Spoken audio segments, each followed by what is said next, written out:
we have offensive lineman Jackson Carman. If you guys can, please use the hand raise feature. As a reminder, we'll make these interviews available afterwards. We'll send pool video and photo from the event as well. I'll go ahead here in order and start with Fago Franklin. Please go ahead with your question.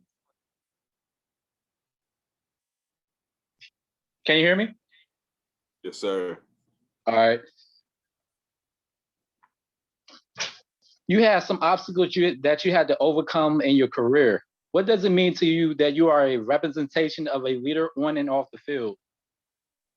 I feel like definitely that's one of the things that I'm most proud of being here at Clemson.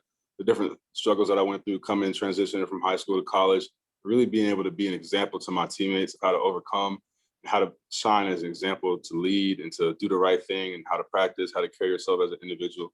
I feel like that's something I'm very proud of. And my next question, if I may, what advice can you give some of the fans that look up to you as a role model about having patience and pursuing goals? Definitely, I feel like for the fans, just always remember that you can only control what you can control. That's your mindset, your attitude, and the amount of effort you put in every day. So just waking up and choosing excellence every day and being able to make a personal decision for yourself is something that I feel like everybody can take with them. Next, we're going to go to Samuel Rodriguez Jr. All right, can you guys hear me? Yes, sir. All right. So the NFL throws a lot of different situations at you. You played tackle throughout college. Do you feel as if you would need to be ready to play guard in the NFL? And how prepared are you with the possibility of this transition? So definitely it's something I'm prepared for and ready for. And when I get to a team, I'm a team player. So if that's something that needs to be done for the betterment of the team, I'm going to do it. And so for me, I'm excited for the opportunity, whatever I'm able to play in the NFL. And I feel like I have the traits to be able to transition to whatever position they need me in. All right, thank you. No problem. Thank you. Next up, we'll go to Brooke Pryor. Brooke, go ahead. Hey, how's it going? Just curious, with everything being different so far this year, do you have any meetings set up with any teams so far? And with your experience at Clemson, do you feel like you could be a day one starter in the NFL, particularly at left tackle? So I do have meetings with teams, and I've been having meetings with teams so far during this process. It's been very enjoyable and a great experience for me to be able to have. And I feel personally that I would be more than just a day one starter in the NFL, and I'm very confident in my preparation here at Clemson. Next up, we'll go over to Jacob Infante. Hey, Jackson, what's up? How you doing? How you doing, Jacob? Doing pretty good. So obviously you've been a key part in these Clemson offenses over the past few years, and having all that experience and being battle tested, what advantage does that give you over some of the offensive linemen in this class? I feel like just the level of competition that Clemson plays at every year, and the amount of games and just the in-game experience that we have as a program, I feel like it really just pours into my knowledge and the different things I'm able to do on the football field. And I feel like transition to the NFL, that's something that definitely separates me from others. And I feel like it's something that I'm glad that I had the opportunity to come to Clemson to be able to do. Absolutely. And just to touch specifically on one team, the Bears are among those who need offensive line help. Just curious, have you had any discussions with them recently? I don't think I'm going to disclose anything personal, but I have had mutual interest from every team in the NFL. Gotcha. Thank you so much. Thank you. Next up, we'll go over to Tyler Jeffries from Overtime Fantasy. Hey, Jackson, how you doing today? How you doing today? I'm doing all right. Hey, I just want to know, what offensive linemen have you studied that have helped mold your game into what has it become today? And also, I want to know, what have you been working on to improve in preparation for the NFL draft?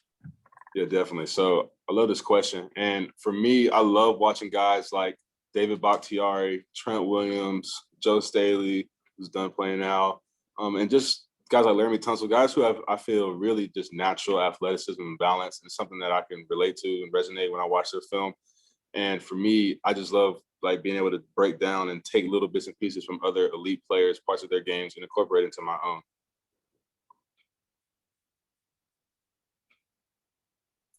John McMullen from Sports Illustrated. Go ahead. Hey, Jackson. just wanted to talk to you about the teams you've met with, not specifics, but you mentioned moving inside the guard potentially. Have they stressed that versatility with you? Is that one of the things they've kind of emphasized to make yourself more valuable? So I think all the teams I've talked to recognize my ability to be able to play any position. And I feel like all teams have expressed to me that they see me as a tackle, but also have asked me about the possibility of playing inside. And I'm always available to do both at a high level. Anna Hickey, go ahead. Hey Jackson, it's Anna. I was just curious why you decided not to work out today and what you're going to do in April. And then also, just could you assess your junior season at Clemson, the good and the bad, and where you think maybe you shined, and then areas maybe where you feel like you fell short a little bit? So for me, the reason I didn't work out today is because I was just dealing with a lot of different things, like coming off the end of the season. And for me, I feel better prepared, and I'm excited to have my own pro day in April. I'm really looking forward to that, being able to perform.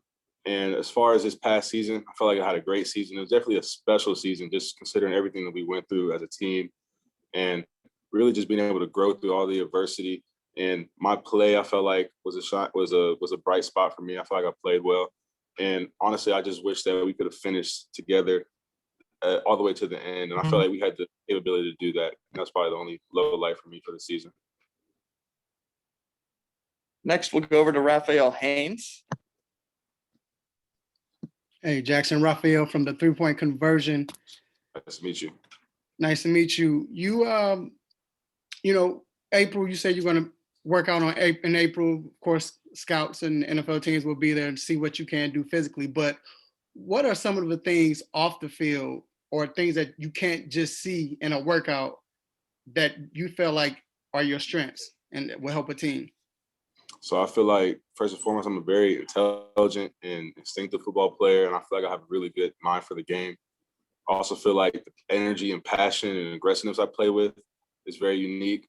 I feel like that stems all the way back from me when I started playing football with my coaches, Coach Gill and Meadowdale Pee Wee football.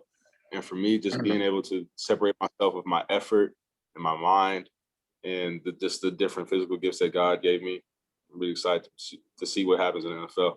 And then real quick follow-up. Of course, this is a process. You're getting ready for the NFL, getting ready for your workout. But have you took a second just to realize what you're going through and just absorb everything and just really appreciate, like, man, I can't believe I'm actually about to do this?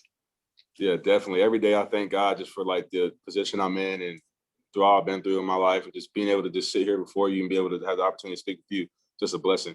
And I feel like something I'm never going to take for granted. I'm really just trying to enjoy this process and take it slow. Good luck, man. Thank you.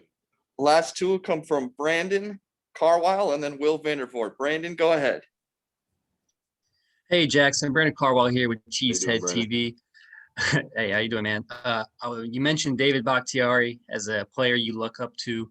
What would it mean to you to kind of be drafted by the Packers and then to be able to kind of learn from him in the pros? I think that would be awesome. I've actually spoken with him before. He's really just down to earth, like great guy, and being able to just not only just learn from him on the field, but also off the field, what it means to carry yourself as a professional and just how to operate in the NFL. I feel like he'd be a great mentor to me, and I'd be excited if the Packers chose me.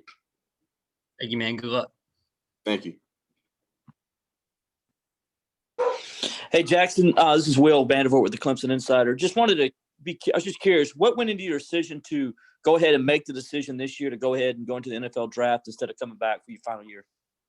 So me and my support team and the people around me just really felt like I had a good season and that I was ready, not only physically for the NFL, but just mentally and maturity-wise. And this is a great opportunity for me and a challenge that I've been dreaming of since I was literally a little kid. So just the opportunity that I have right now to just be able to go chase my dreams and do it at full speed is something I'm excited and ready for. All right, with that, we'll wrap up Jackson Carman. Thank you guys very much. Thank you, Jackson.